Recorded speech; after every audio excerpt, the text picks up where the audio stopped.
A year ago, I quit my job as a big-time business consultant and a philosophy professor at a university to become a game developer. At first, I tried Python a few years back, and it was quite boring because you create lists, you print hello world in the beginning, and it's a little bit of fun, but then you don't know why you do it. That's why I picked up a Unity engine.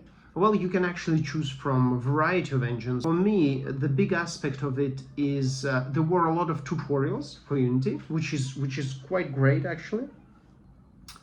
After making a few prototypes, which was fun and engaging, I stumbled upon the idea of making a clone of an old arcade game called Feeding Frenzy, which is quite a cool concept and game and really engaging. My sister, when we were younger, played this game to death, and I wanted to recreate this like nostalgic feeling and activity for her for the holidays. So I started making the prototype for this clone of that arcade game. Well, I love this one-hit mechanic. I love this feeling of you gotta be fast, you gotta be really swift, and you gotta think how you would strategically place yourself. Well, it's a kind of an action-based but somewhat strategic, but there is a primitive strategy to it. The best way to start making the game is moving the character, into trying to moving the player. So that's what I did. In Unity's old input system, it was quite straightforward and easy thing to do.